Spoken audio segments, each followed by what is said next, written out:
Okay, it's going to be a review of WrestleMania 1. As you know, WrestleMania season is pretty much underway now that AEW Revolution is pretty much in the background now. So we're going all the way back to March 31st, 1985 from Madison Square Garden. 19,121 in attendance. All right, so looking at the cover, you got the three villains from Rocky 3. You got Hulk Hogan.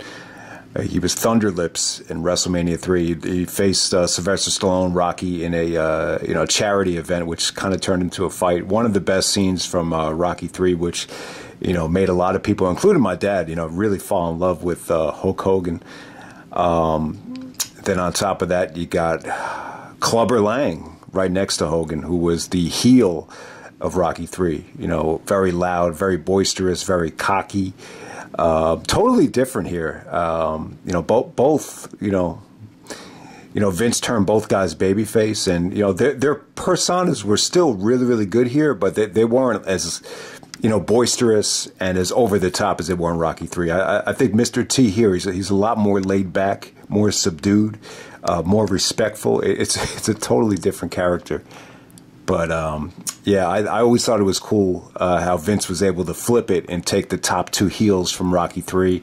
And Rocky 3 is an incredible sequel. If it wasn't for Rocky 4, it'd probably be my favorite Rocky, just in terms of entertainment value. And it's a really underrated story as well. And I did consider reviewing Rocky 3, right before this, because it would have made sense in a lot of different ways. But yeah, man, like, it wasn't until watching some of the Dark Side of the Ring episodes do you realize how much this company struggled, performing in certain areas around the country. But I think for this particular WrestleMania, it just made all the sense in the world to run in New York City, to run in Madison Square Garden. I think the celebrities that they picked were right on the money. And,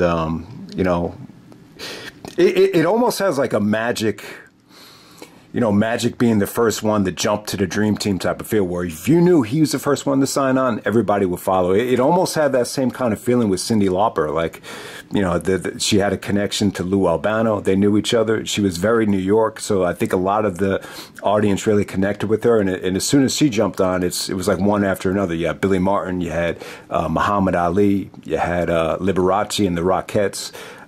Just a really star-studded list of celebrities before you get to the main event. So, from a wrestling standpoint, if you're going to evaluate this WrestleMania match for match, hold for hold, it probably is one of the weakest, maybe the weakest WrestleMania in terms of technically.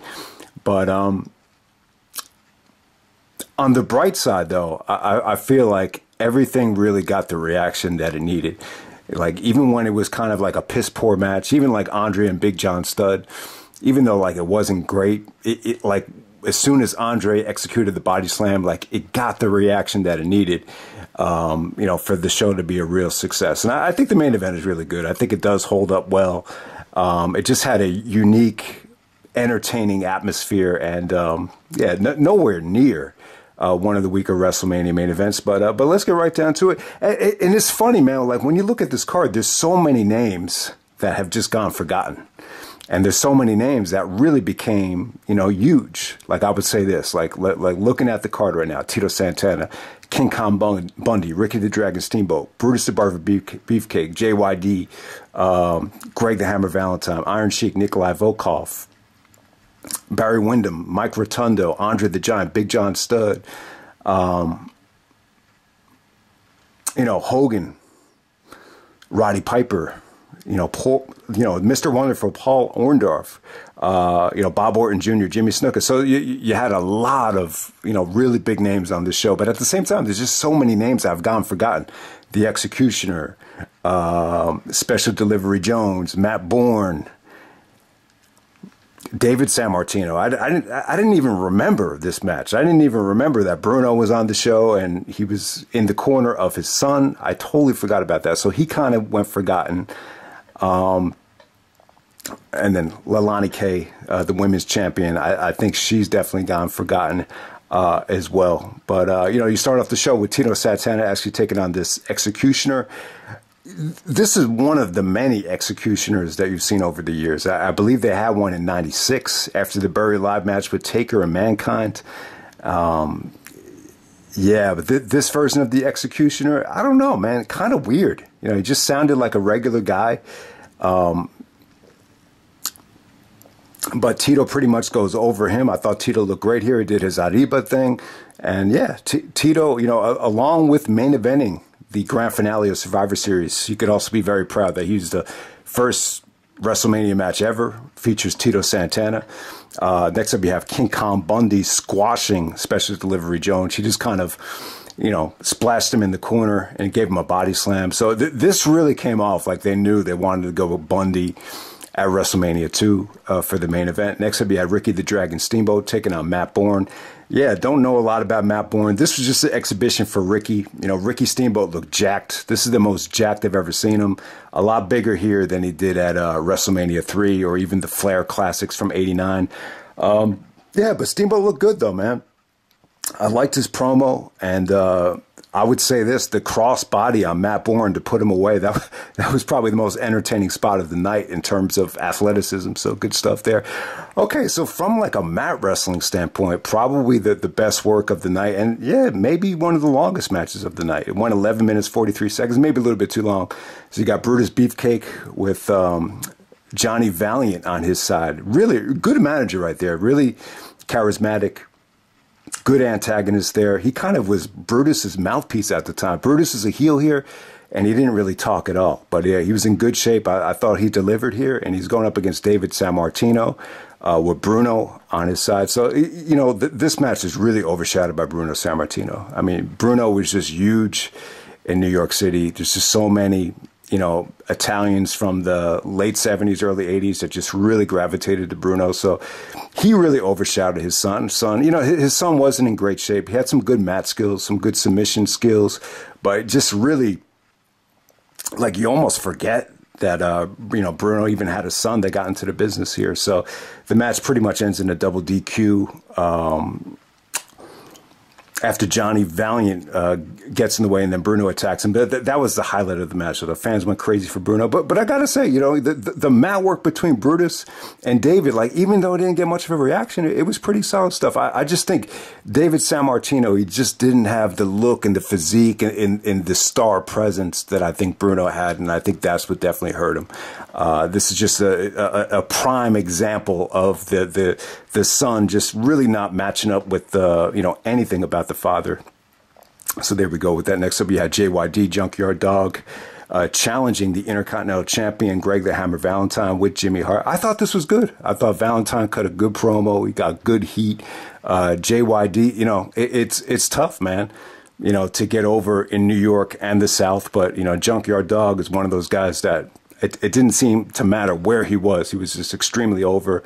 And, you know, Jim Ross was talking about how he was, you know, almost equivalent to Stone Cold Steve Austin in Mid-South. Well, here, you know, JYD, one of the most over guys on the show. The fans hated the finish when Greg actually got the legs on the rope for the pin. But, you know, I'll give Greg the Hammer Valentine credit. You know, a lot of people over the years, even at WrestleMania, like Kurt Angle and Kane, that finish comes off really weak sometimes. But Greg was able to execute it. The referee actually reversed the decision because Greg actually wouldn't get back into the ring to restart the match. But even though JYD wins, you can't win the Intercontinental Championship by countout. So there we go with that. But, you know, I was impressed. I was impressed with Greg's heel work at that time.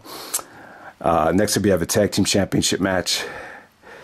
You got the U.S. Express. You got Barry Windham and Mike Rotundo out there with Lou Albano. Like we talked about, Lou Albano had a lot to do with, you know, getting Cyndi Lauper involved with the show. So give Lou Albano a lot of credit. You know, I like the promo before the match. It's funny, you know, I think it's Barry Windham. They're there with, what's his name? Mean Gene Okerlund. Give Mean Gene a lot of credit. He sang the national anthem. He really kind of, you know, bridged together this whole show. So really want to give credit to Mean Gene Okerlund, but I thought it was funny how Barry goes like, Gene, we're about to go out there to the ring right now. Like, he didn't know what to say. So the same thing with Mike Rotundo as well. But yeah, Iron Sheik got a ton of heat here. You know, they sang Nikolai Volkoff sang the Russian national anthem. You have Freddie Blassie out there. So I thought this was a good match. You know, it was really, really good. You know, the fans were really into any time Barry and Rotundo, you know, we would go on to become the IRS. You know, this is the father of Bray Wyatt. So you got like the father of Bray Wyatt, the father of Randy Orton out there at the first WrestleMania. So that was cool. But I think Iron Sheik actually stole classy Freddie Blassie's cane to get the victory there. So kind of had a dirty finish, but the fans hated that. But it was good. Had good heat, you know. For that time, it was pretty dope. Not a bad match at all. Next up, you had Andre the Giant taking on Big John Studd with Bobby Heenan. So Big John Studd will go on to win the first Royal Rumble ever on pay-per-view. So this is the other really, really famous match that Studd would have. So this is a career versus a $15,000 body slam challenge. So after the match is over, Andre was like, no, I'm not going to retire. I'm not going to retire. So a lot of people thought Andre would retire. And thank God, because I think WrestleMania 3, Hogan versus Andre, I think that probably did even more for the legacy of WrestleMania than this show. So lots of good things to come for Andre. And it's funny, he's going up against Bobby Heenan here. You know, later on you would see Andre and Heenan reunite and then split again, I think at WrestleMania 6. So yeah, kind of a bowling shoe ugly match. You know, Andre really delivered some good chops, but for the most part, you know, they pretty much just had each other locked up in a bear hug the whole match. But Andre actually kicks Studd's leg and is able to get the body slam. And for the body slam, though, it got a good reaction. Gorilla had a beautiful call, very reminiscent of Hogan body slamming Andre. Just the same delivery, and the crowd exploded. Then Andre's career would still go on, and but Bobby Heenan actually takes the $15,000 in the WWF Ziploc bag and runs to the backstage area. So I don't know if Andre ever got his money, but it is what it is there. All right, so next up you got Leilani K defending the women's championship. So she's got the fabulous Moolah on her side to take on Wendi, Richter, and Cyndi Lauper. Cyndi Lauper's promo was awesome. I thought it was good. She had that New York type of vibe. You just got the feeling everybody in the audience really connected with her. The girls just want to have fun song. Got a great reaction when they came out with that. But yeah, I mean, if you haven't seen it yet, check out Fabulous Moolah, Dark Side of the Ring. Kind of tough to watch, man. There's a lot of stuff that went on there. There's a lot of people that would defend Moolah as well, so I don't want to get too deep into it. But the bottom line is, her and Wendi Richter hated each other. They just did not get along. You know, a lot of people thought like Wendi could have lit this division on fire, but Moolah seriously held her back. So you have that going on there. But yeah, I thought Wendi was good. I thought both of these girls, you know, for that time, I got to say, this was one of the more impressive matches of the night. Like, Wendi Richter had great strength. They were saying she could even, you know, bench press 200 pounds, which, you know, Jesse the Body was saying he knows guys that can't even do that in the business. So I thought the match was good. Wendi actually wins the championship. And at the time, you thought this was the start of a new era, really get the women's division into full gear. And but that did not happen, though. It was very, very short-lived. But if you haven't seen it yet, check out the Fabulous Moolah Dark Side of the Ring. I think everyone should check it out and, you know, judge it for themselves. You know, they kind of paint this picture like she was almost like a female pimp. But, you know, there's two sides to the story, though. There's a lot of women and a lot of fans that came out and tried to defend her, though. But there's a lot going on there. But let's move on to the main event. All right, so first, let's just run down the list of celebrities. And then I'll kind of get into, you know, how I think this show is going to come off in the eyes of, you know, everybody on YouTube. See, I think this is what I believe. Like, if YouTube was around in 96 and we're dropping a classic WrestleMania 1 review, like right before Starrcade 96, I think this would have, you know, a video like this would probably do very well. But, you know, the problem is, like, you would need to be, it'd be cool, like, if Jericho reviewed this show, because he was able to live through it. You got to be, like, at least over 50 to even remember the live circuit experience with this show. So it's tough, man. It's tough to really connect, you know, with this time. And then the other thing is, it's almost like, you know, you could even argue that, you know, Vince was always catering to be more of an entertainment company than a wrestling company. So there, even though like a lot of people watched the show, there was a lot of naysayers, a lot of, you know, fans of the NWA, fans of, you know, more of the pure wrestling style that would totally shit on this show. So this show definitely does have its detractors, but at the same time, I think it's what really kind of took wrestling to the next level in terms of just getting it to be popular and mainstream. So that's another thing there. But yeah, the guest ring announcer is actually Billy Martin. So if you don't know Billy Martin, you know, I'm a big baseball fan, so I've seen documentaries about him. So he was the manager of the New York Yankees in the late 70s. That's when they had Reggie Jackson, Mr. October. And he was crazy, man. Like, he was a crazy manager. You know, he wouldn't take shit from Steinbrenner, wouldn't take shit from the star player. So it's totally different now. You know, like the kind of, you know, a coach in the NBA or a manager in baseball, like they want to hire someone that's like almost like that caters to the players and tries to get along with everybody. But he will be the opposite of that. So he was a little bit more mild mannered on this show, but Billy Martin was crazy. You know, like when you look at the Yankee manager now, Aaron Boone, I like Aaron Boone, and I think he gets a bad rap, but the general perception is that Brian Cashman, the Yankees GM, just hired him because he's a yes man. But, you know, Billy Martin was the total opposite of that. Like, he was just rebellious, and he would get in your face. And, you know, he developed a great reputation, and, you know, he was almost as big of a star as some of the players because of that. So so Billy Martin is the special ring announcer. Muhammad Ali is the special guest referee on the outside. Ali got a great reaction. I'll tell you, getting Muhammad Ali just gave them a ton of credibility. I think there was 3 guys, you know, you could have had in that spot. Either Muhammad Ali, Joe Namath. You know, Joe Namath wouldn't have done that well outside New York, but inside New York, you know, Joe Namath was treated like a legend. You know, he really was. And then the other guy would be Elvis. Elvis had already passed away. But, you know, when you're talking about the 3 most charismatic guys in the 60s, 70s, going into the 80s, I think it'd be Joe Namath, Elvis, or Muhammad Ali. Any one of those 3 guys could have been in that spot. But I think Muhammad Ali probably had the most, you know, international appeal. So that's why it worked so well. And yeah, I got to say, man, the Liberace and the Rockettes, I thought that came off great. See, that's one of the things that, you know, anybody could see that and just instantly connect to it. You know, this is so, like, your grandmother or anybody in your family could see something like this and be like, man, this is a spectacle. Even Jesse the Body was like, you know, this is incredible. You know, this is incredible. This is such a spectacle. And it definitely had that feel to it. You know, so Pat Patterson's the referee. Am I leaving anybody out as far as celebrities? Yeah, I think that's pretty much it. So then you got Hulk Hogan and Mr. T with Jimmy Snuka taking on Mr. Wonderful, Paul Orndorff, and rugged Rowdy Roddy Piper with Bob Orton Jr., Randy Orton's father. Oh man, you almost forget about you know, Bob Orton Jr. here. So Muhammad Ali was more of the guest enforcer. Pat Patterson was actually the referee in the match. I gotta say, it was good stuff, man. I thought everybody delivered here. I thought Hogan was great. I think Hogan brought a great amount of energy to this match. You know what it lacked in technical skill, it really made up for with atmosphere, intensity.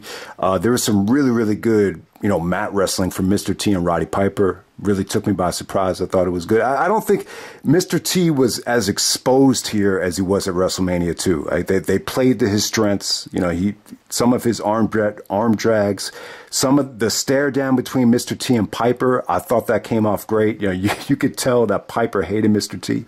So I think that just worked. Mr. Wonderful, man, the guy looked jacked up here. Him and Steamboat were probably the 2 most jacked up guys on the show. You know, I thought it was good, man. You know, Ali was able to get into the ring and keep away Bob Orton and Snuka, so this didn't just break down. So they used him well. Lots of atomic drops, lots of double headbutts, lots of double clotheslines from Hogan and Mr. T. You know, some good hot tags to Hogan. I gotta say, it was pretty good. You know, the ending comes when Mr. Wonderful has Hogan in a full Nelson, like a master lock.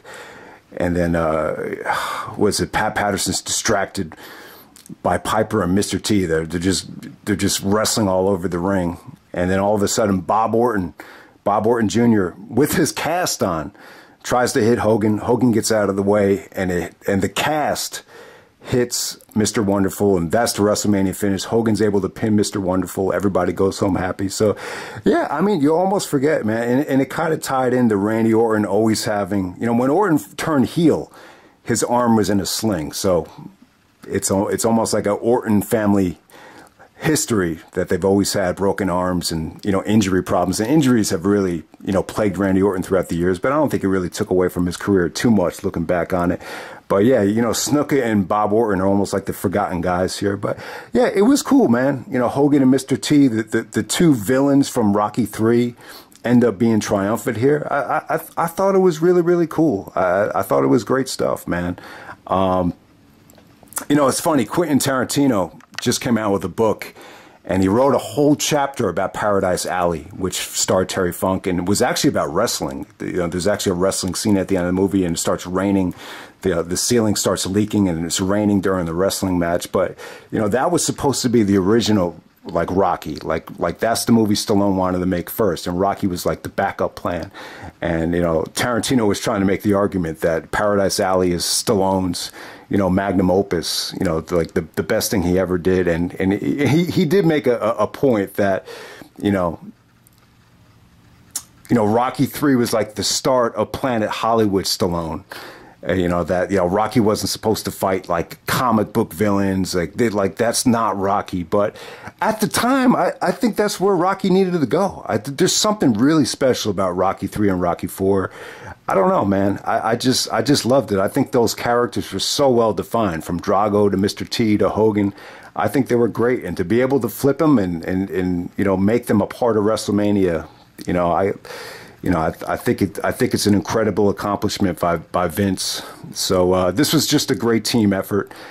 It would have been cool to have Stallone part of this show, but very similar to The Rock right now. It just he was probably just really busy. I think at this time Stallone was actually, I think they wrapped up First Blood, Part 2. I think that was wrapped up, and I think Stallone was actually training and, filming Rocky IV in Vancouver at this time. So, this is 1985, and Rocky IV hadn't even come out yet. Michael Jordan was a rookie. It's amazing how long ago this was. But, definitely this is a show and a review that I know is not going to connect with everybody, but wanted to, start WrestleMania season off like this. And, Triple H has said this, even obviously Vince has said this, when they get asked, what was your favorite WrestleMania, or what's your favorite WrestleMania moment, they always say WrestleMania 1, WrestleMania 1. There'd be no WrestleMania without WrestleMania 1. And obviously, I think over the years, they've topped this show.